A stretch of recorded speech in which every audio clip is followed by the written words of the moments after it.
Cowardly puppets and a hero leh. Let's just cut to the chase. The President of the United States is a coward who is Vladimir Putin's puppet. The Vice President of the United States is a pogue and a coward who is Donald Trump's puppet. And so what we just witnessed was a meeting in the Oval Office between two cowardly puppets and a hero. And whether you voted for these puppets or not, just as an American, as a fellow American, it's just embarrassing that the only hero in the Oval Office, the only decent human being for that matter, is the Ukrainian. I mean, this administration is going to go down as an embarrassment to American history. Congressman, I wonder if you think that President Zelensky could have handled it differently, the way that some of his European counterparts and Emmanuel Macron and Keir Starmer did, and perhaps been more deferential to Trump and Vance. Deferential to what?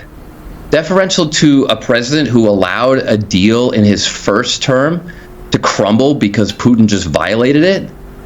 Deferential to a vice president who didn't even bother to visit Ukraine? I hardly know anyone in Congress who has any view on national security who hasn't been to Ukraine during this war. Deferential colleagues in Congress completely agree with me.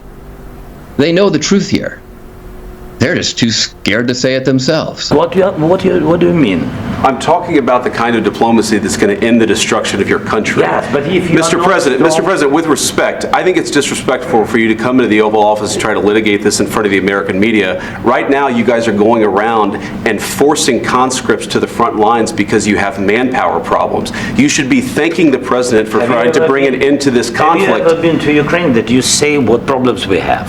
I have been to. Count one. I've actually watched and seen the stories, and I know what happens is you bring them on a propaganda tour, Mr. President.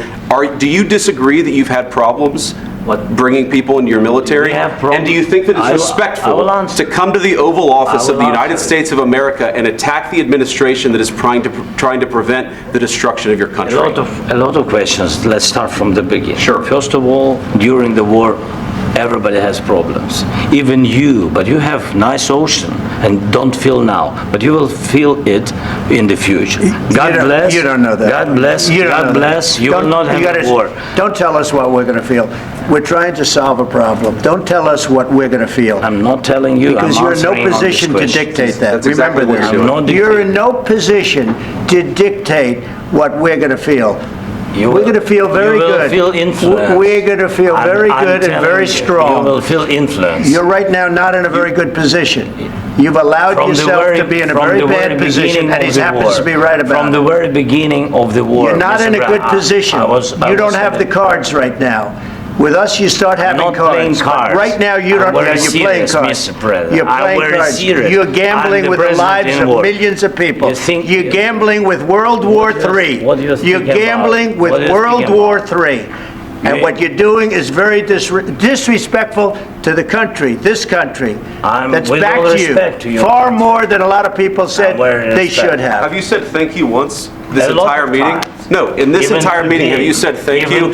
You went to Pennsylvania and campaigned for the opposition in October. Offer some words of appreciation for the United States of America and the president who's trying to save your country. Please, you think that if you will speak very loudly about the war, you can... He's not speaking loudly. He's not speaking loudly. Your country is in big trouble. Can I answer? Wait a minute. No. You've done a lot of talking. Your country is in big trouble. I know. You're not winning. You're not winning this. You have a damn good chance of coming out okay because of us. Mr. President, we are staying in our country, staying strong from the very beginning of the war. We've been alone, and we are thankful. I said thanks you haven't been in this alone. cabinet. You haven't been alone. In this cabinet. We gave you, through this stupid president, $350 billion.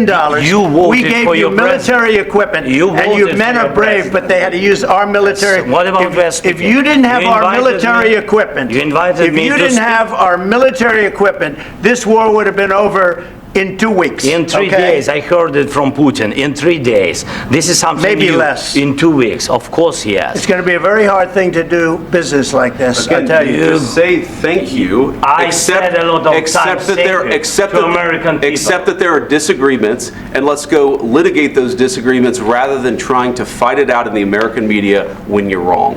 We know that you're wrong. But you see, I think it's good for the American people to see what's going on. I understand, sir. I think it's very important. That's why I kept this going so long. You have to be thankful. You don't have the cards. Thankful. You're buried there. Your people are dying. You're running low on soldiers. Listen, you're running low on soldiers. It would be a damn good thing. And then you tell us, I don't want a ceasefire. I don't want a ceasefire. I want to go and I want this. Look. If you could get a ceasefire right now, I tell you, you take it so the bullets stop flying and your men stop getting killed. Of course, we want to stop the war. But you're saying you don't want a ceasefire. But I said to you, I want a ceasefire. With guarantees. Because you'll get a ceasefire faster than an agreement. Ask our people about ceasefire, what they think. That wasn't with me. For you that wasn't with me. That was with a guy named Biden, who was not a smart person. That was with Obama. It was your president. Excuse me. That was with Obama, who gave you sheets, and I gave you javelins. Yes. I gave you the javelins to take out all those tanks. Obama gave you sheets. In fact, the statement is, Obama gave sheets and Trump gave javelins. You got to be more thankful, because let me tell you, you don't have the cards. With us, you have the cards. But without us, you don't have any cards.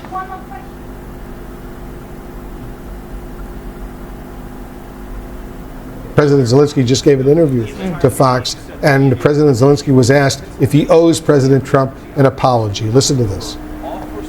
So I'm not hearing from you, Mr. President, a thought that you owe the president an apology.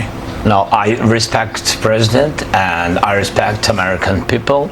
And if, I don't know, if I think that we have to be very open and very honest, and I'm not sure that we did something bad. I think maybe sometimes some things we have to discuss out of media, with all respect to democracy and to a free media. Shouldn't this dynamic, if you're going to be like this, be behind closed doors? Not of course. So do you regret that? Are you regretting that that happened today? Regretting. Yes, I think it was not good. I think it was not good because we had a lot of different dialogues. I'm always open to media, but there are very sensitive things. I just want to be honest, and I just want our partners to understand the situation correctly. And I want to understand everything correctly. That's about us. Not to lose our friendship. That was not a yes. I certainly did not say that he was going to apologize. And, you know, the point that he was just making about it being open to the press, you know, I don't believe that meetings between two allies generally get that contentious, whether it's in front of the camera or behind the camera. They definitely have discussions and they have serious disagreements, which they try to work out. But, you know, I know you said earlier. Let's just cut to the chase. The President of the United States is a coward who is Vladimir Putin's puppet. And the Vice President of the United States is a pogue and a coward who is Donald Trump's puppet. And so what we just witnessed was a meeting in the Oval Office between two cowardly puppets and a hero. Hey, hello friend, we've come to the end already. Have you subscribed yet? Yes, press the subscribe button and the like button and the share button. Thank you and have a nice day.